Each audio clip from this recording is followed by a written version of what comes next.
はい、こんにちは。MD ジャックです。皆さんこんにちは、アイです。ハロハロー、ミミィです。今回は TRI スターリバーです。なんか結構特徴あるっぽいね。そうね、これもダイナミックドライバーを2機搭載したモデルなので、前回のレビューで TRL-MT4 も TA3 も2機搭載してたよね。そうね、2DD モデルが以前からあったのは知ってるけど、こんなに続々と出てくると、いわゆる流行りってやつなのかしらね。そういうことなんでしょうね。じゃあ早速見ていこうか。はいはい。スターリバーは綺麗で軽くてチューニングスイッチもついてるのよね。1万以下でチューニングスイッチがつくモデルがこれから増えてきそうな予感。このチャンネルで TRI のモデルは初レビューなんですね。リアピは角船かレギュラーで毎回測定に使用しているんで TRI のモデルもレビューしていると思ってました。そうだね、スターリバーには角船が3サイズバンドルされてて、それプラス標準的なイヤピが3サイズついてる。あと写真の通りクロスがついてるのとチューニングスイッチ切り替え用のアタッチメントだね。ケースもついてる。忘れるところだった。パッと見外観の仕上げが結構綺麗だなぁと思ったわ。片側実測 4.5g とドライバー2機搭載の割には軽いわね。シェルがオールレジンだから 2DD でも 5g 以内で収まってる。いろんなモデルを測ってると 5g 超えるかどうかがミミィの中では一つの目安になってきてる感じよ。厚みは 21mm ぐらいなので標準的だと思うわ。あとステム先端は 6.5mm。耳からはちょっとはみ出すかな。愛はどう？そうね、ちょっとはみ出すけど軽いから気にならないわ。案外開放的な音に感じるのはベントホールも関係してるのかな。そうね、そう思うよ。横の3連ホールがエアフローの効果が大きいと思うし、音も多少漏れてくるからね。ドライバーはさっきちょっと触れたけど、上の通りで 10mm と 6mm の2機のドライバー構成ね。ベリリウムとチタニウムコードされてるあたりは TRN-TA3 と同じだったかな。ダイナミックドライバーは 10mm と 6mm のペアが多いみたいだね。音質に関しては後で詳しく触れるけど、基本的な質感が金属っぽいっていうか硬質な感じだね。だからといってそれが嫌な感じではなくて、とても明瞭な印象で、同じドライバー構成同じコーティングでも TRN-TA3 とは設定している出音のゴールが結構違うよなーって思った。今回のサウンドチェックのイヤフィはやっぱり同じ TRI の角笛でいいですか？そうだね、それがいいでしょ。安いしいろんなモデルに結構合わせやすい。それとチューニングスイッチがついてるので4パターン測定してみたんだけど、左側は確かに4本のラインがあるよね。測定した時のレベル変化もそのままの状態で表示してる。で右側はレベルの変化を合わせたもの。ああ、レベルを合わせると、つまりスイッチ1がオフの場合の2つのパターンが一番波形の変化があるってことでいいんですか？そうだね。厳密に見るとグリーンの波形がパープルの波形に重なってないとこが若干あるけどね。もちろんゲインが上がるから聞こえ方は音量が大きくなって変化はあるんで、パターンとしては左の通り4つなんだけど、キャラクターの変化は両方オフと2だけオンのパターンなんで、この2つに絞って音収録してみたよ。はーい、わかりました。ではサウンドチェックいってみましょう。音量上がります。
はい、サウンドチェックでした。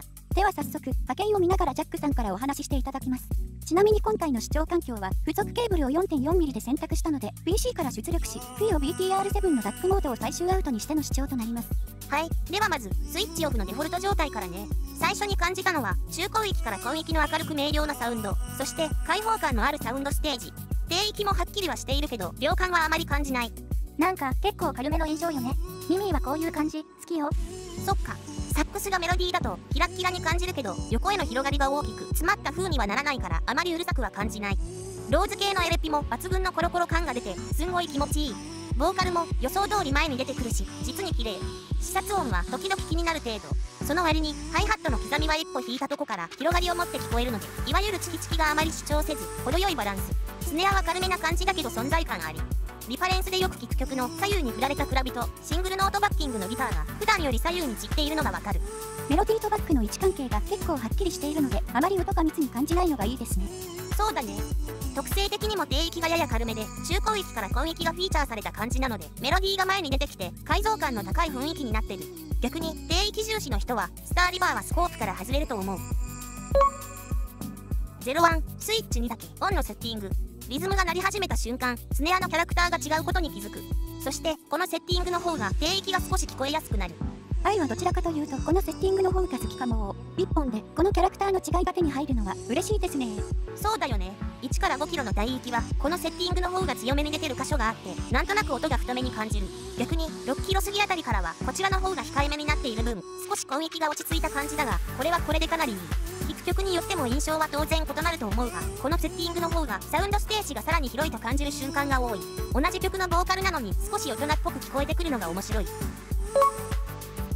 10&11 原因が約2デシベル上がるこのセッティングでは音量変化以外のキャラクターの変化は自分の耳では感じず測定結果通りかなという印象。